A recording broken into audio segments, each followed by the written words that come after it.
आज के इस वीडियो में हम जानने वाले हैं कि अग्निवीरों को क्या क्या फायदा होने वाली है। सबसे पहले हम यह जान लेते हैं कि यह नियम को क्यों लगाया गया। चलिए शुरू करते हैं। जब 24 फरवरी को रूस ने यूक्रेन पर हमला किया था तो आम तौर पर पूरी दुनिया इस बात से सहमत थी कि रूस के सामने यूक्रेन चंद दिनों में घुटने टेक देगा।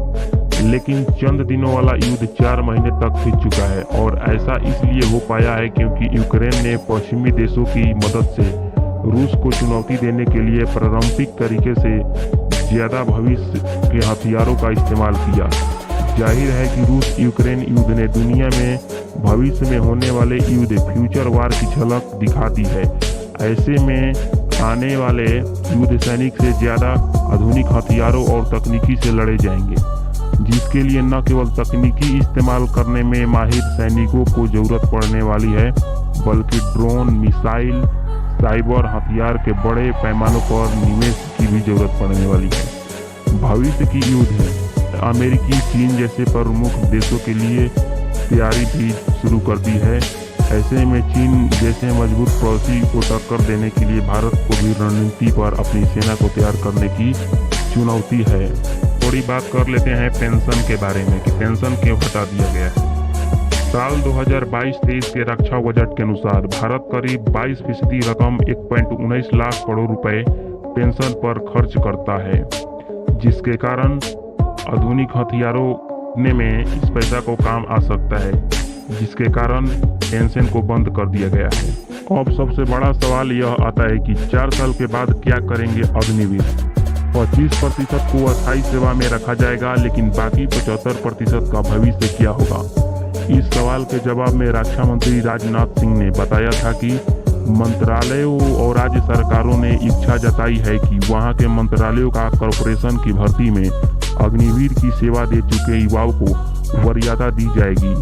अग्निवीर के लिए सरकार ने एक सेवा निधि का भी ऐलान किया है। इसमें पहले साल युवाओं को 30,000 रुपये महीने सैलरी पर नियुक्ति किया जाएगा।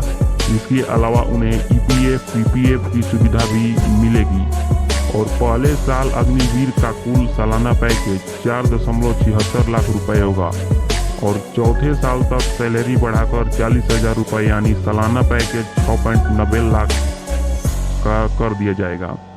अग्निवीर को एनुअल पैकेज के अलावा कुछ भत्ते भी मिलेंगे। इनमें रिस्क एंड ऑर्डरशिप, राशन, ट्रेड्स और ट्रेवल्स शामिल होंगे।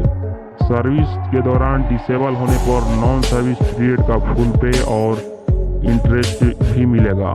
सेवा निधि पूरी तरह से इनकम टैक्स फ्री मिलेगी। सेवा निधि पूरी तरह से इनकम टैक्स फ्री और अग्निवीर को ग्रेविटी और पेंशन का भी फायदा मिलेगा।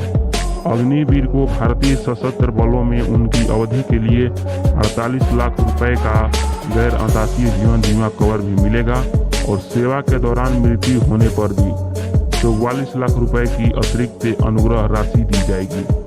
4 साल का कार्य पूरा कर चुके अग्निवीर को सेना में रिटेन भी लिया जाएगा और सेना कुल 25% अग्निवीर को रिटेन करेगी जो निपुण और सक्षम होंगे। और भारत सरकार का कहना है कि इससे देश का सबसे बड़ा फायदा होने वाला है, क्योंकि बहुत से बड़े बड़े कंट्रियां इस नियम को अपनाई है।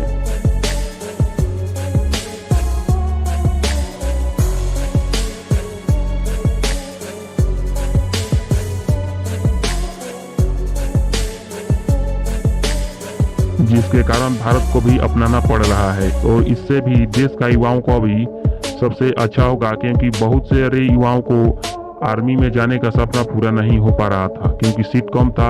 लेकिन अब 4 साल के बाद रिटायरमेंट के बाद भरपूर सीट का आयोजन किया जाएगा और रैली टाइम से होती रहेगी, जिसके कारण युवाओं को सपना पूरा होगा।